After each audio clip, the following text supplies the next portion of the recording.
सुरेंद्र भाई साहब, आपने पॉलिटिशियनों जी। को देखा है, लंबा वक्त गुजारा है, 50 साल गुजारे हैं, तमाम पॉलिटिशियन से मिले हैं। इस तरीके के इस लेवल पे गिर जाएंगे लोग कि गुलाम की तरह बिकने लगेंगे, गुलाम की तरह पैसे के गुलाम बन गए हैं या सत्ता के गुलाम बन गए हैं। और जिस तरह से खरीद बिक्री विधायकों की होती है, एमपी की होती है, क्या कहेंगे आप, क्या कहते हैं, लोकतंत्र कहाँ है? आम आदमी क्या सोचता है इस बारे में? देखिए, मैं शुरुआत करूं तो सबसे पहले मनीष जी ने जो इंटरव्यू के संदर्भ में कहा, यहाँ शुरू करते हैं। देखिए, होता है कि जैसे मैं भी लगभग जितने मुख्यमंत्री थे और जितने बड़े नेता आते थे उत्तर प्रदेश में, क्योंकि मैं यूएनआई का चीफ था और उस जमाने में इलेक्ट्रॉनिक मीडिया नहीं था, तो यूएनआई पीटीआई को कोई मना नहीं कर पाता था। लेकिन मैं बेटर इंटरव्यू इसलिए कर लेता था कि उस इंटरव्यू के दौरान उस नेता को यह विश्वास दिला देता था कि ऐसा कुछ नहीं लिखूंगा जिससे आपका नुकसान हो जाए। तो फिर इंटरव्यू के बाद आप रिकॉर्ड भी सारी बातें हमसे करता था। और खबर देखिए 20 निकालनी है, अगर 2 खबर मुझको लगती थी कि इसको टाल दें बिला वजह ये फंस ना जाए, 18 खबर हम लिख देते थे। तो उससे हमारा संपर्क बना रहता, वही शायद मनीष जी ने किया होगा, इसलिए उनको ऑफ द रिकॉर्ड भी सारी बातें मिली। अब मैं आता हूं दूसरे बात पर। दूध का जला छाछ भी फूक फूक कर पीता है। तभी जो हरियाणा में चुनाव में जो कांड हुआ, सारे लोग कहते रहे कि कांग्रेस की सरकार बनने वाली, बीजेपी सरकार बन गई। अब बाद में पता चला कि अपने राजीव कुमार जी, जो वो भी हमको लगता है नॉन बायोलॉजिकल हैं, पता नहीं क्या क्या करिश्मा कर देते हैं, कैसे जोड़ घटाना लगा करके हरा जिता देते हैं, जीत गए लोग। और उसमें तमाम पत्रकारों की बड़ी भद्द हुई।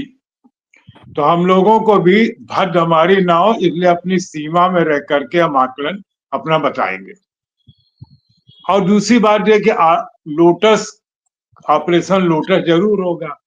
वैसे तो कमल जो हमारे यहाँ लक्ष्मी को चढ़ाया जाता है, तो जाहिर है ऑपरेशन लोटस में ये लोग लक्ष्मी का ही सारा खेल करते उसको हैं। ऑपरेशन कीचड़ भी कहते हैं लोग। हाँ, नहीं, मैं लोटस और पर चल रहा हूँ। और बिहारी भाषा में कहें तो कचाहिन कहते हैं उसको, ऑपरेशन हाँ, कचाहिन।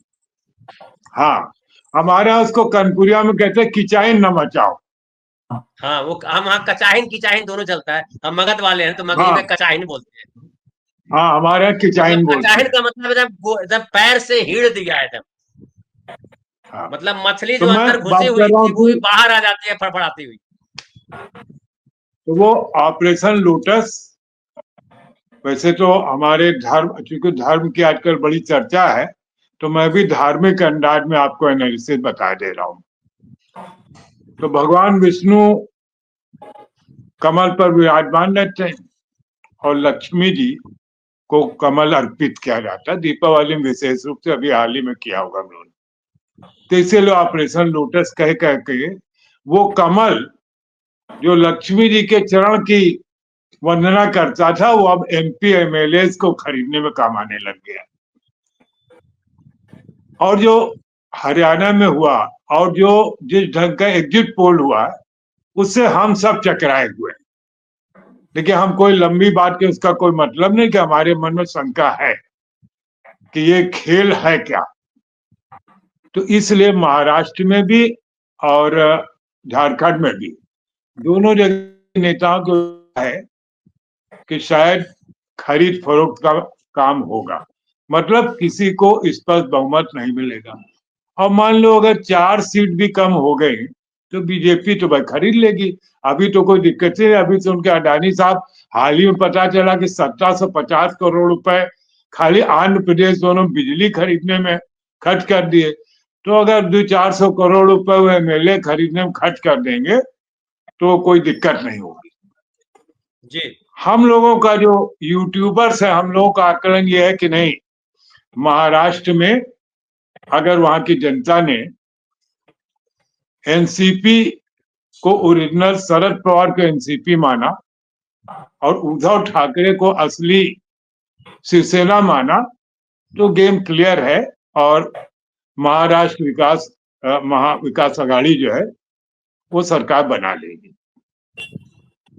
लेकिन इतना आसान इसलिए नहीं कि सरकार के पास उसका दांव है, और महाराष्ट्र इस देश का धन पशुओं का एक इलाका है, और वहां पैसा किसी भी स्तर पर कहीं भी हो सकता है, और वहां अडानी और धारावी या बड़े बड़े इंटरेस्ट लोगों को तो कौन बिकेगा नहीं बिकेगा पता नहीं।